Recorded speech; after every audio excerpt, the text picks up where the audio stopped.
everyone. So it's been a while since I've recorded a video on here, but I wanted to take a second to record a video about grammar because I don't think that grammar gets discussed enough in regards to reading. So I wanted to show a video about how I teach grammar in an Orton Gillingham lesson so that you could see how I teach grammar and how it benefits comprehension and how it relates to comprehension. So that's what we're going to do. You remember what to do, right?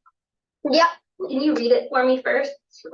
Under the table, you will find 4 shiny quarters. Okay, So first, I make sure that she can read the sentence, and it's just a simple sentence. I'm not trying to get her to read anything complex.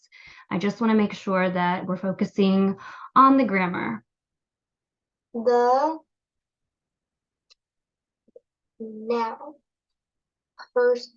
She's checking the articles. So I have all these cards down here in different colors. We have articles, nouns, pronouns, verbs, helping verbs, adjectives, adverbs, prepositions, and the object of a preposition, and coordinating conjunction. The first thing that she's supposed to do is check the articles. So the is an article, and she does that because she knows that once she finds the articles right after an article, she's supposed to be able to find the noun. So that's the first thing that she's doing, is checking the articles. So we have table. Good. And quarters. Mm-hmm. Do we have a pronoun? Yes, ma'am. Yes, good. You. And then a verb.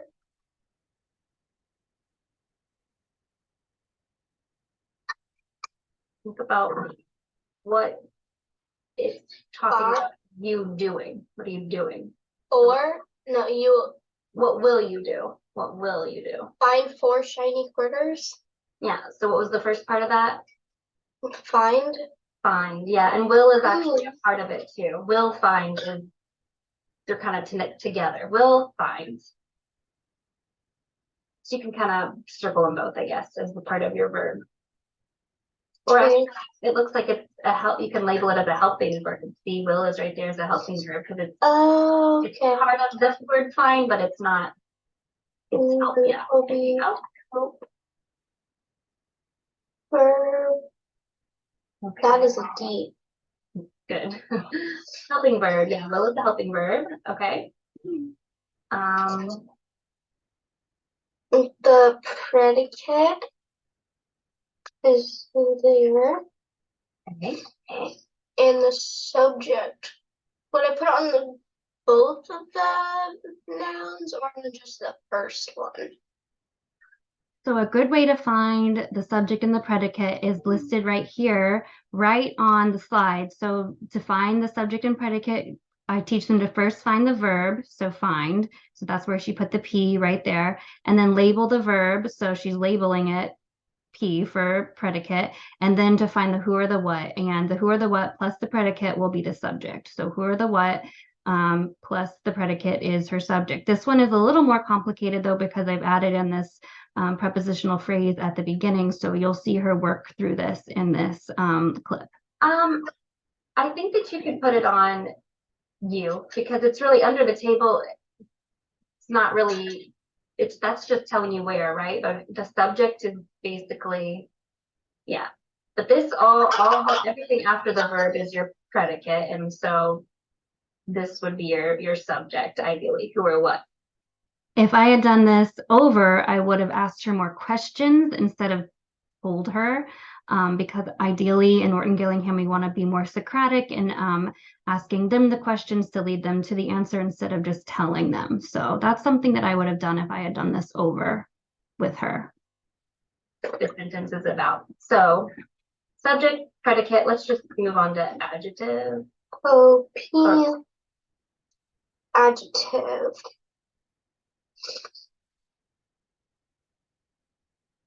So you put a P as object of the preposition? OP is object of prep. Where is the preposition though? Oh, well. So you're right, that is a noun, right? Quarters are things, so that's a noun. But and there is a preposition, but it's just not at the end of the sentence. It's actually kind of It's like, set up different.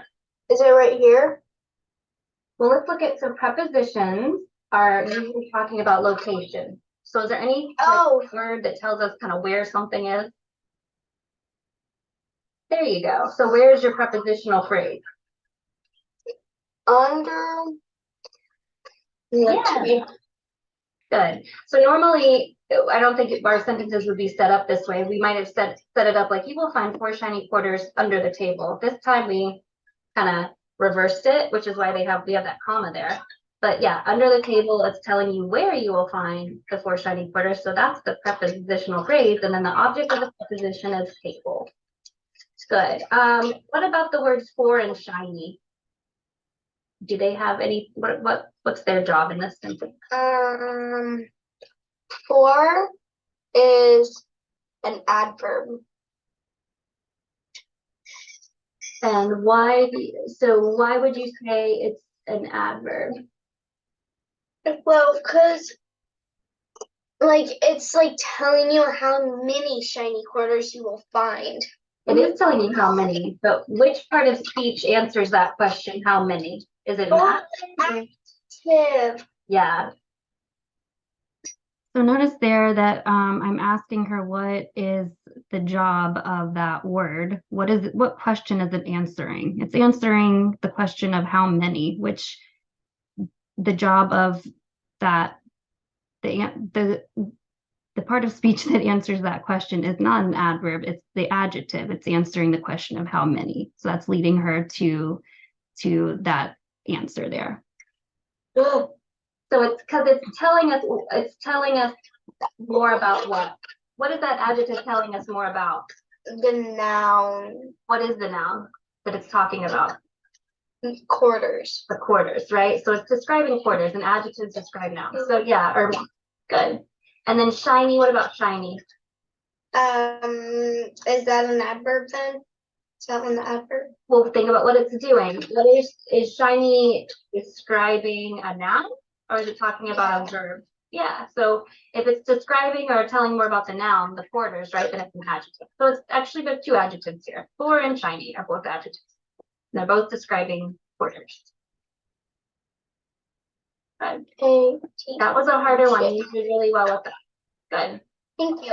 All right. So basically, as you can see, it did not take very much time, or it probably took a little bit longer than it needed to for an Orton Gillingham lesson, but it shouldn't take that much time. It was 1 sentence that we worked through, but the important idea here is that working through a sentence like that helps them to break down the parts of speech in the sentence and to figure out what those words are doing in the sentence and to make sense of what the sentence is saying. And the reason that we do that is to help them develop a better sense of understanding of those longer, more complex sentence structures that they're going to see more of as they get into the higher grades and the more advanced levels of Orton Gillingham instruction. So starting with that prepositional phrase under the table, added in a kind of a different kind of sentence structure for her that she wasn't really used to. So that was a way to kind of add in that complexity and help her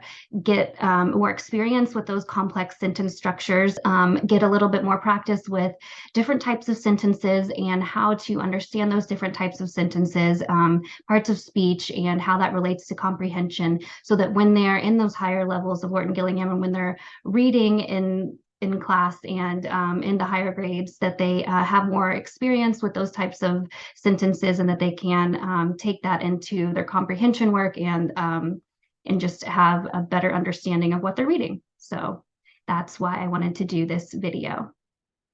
So if you like this video and found it helpful, you can like it, you can subscribe to my channel below. You can also visit me at www.writestartreading.com or follow me at writestartreadingtutor.sarah on Instagram, and I would love to hear from you.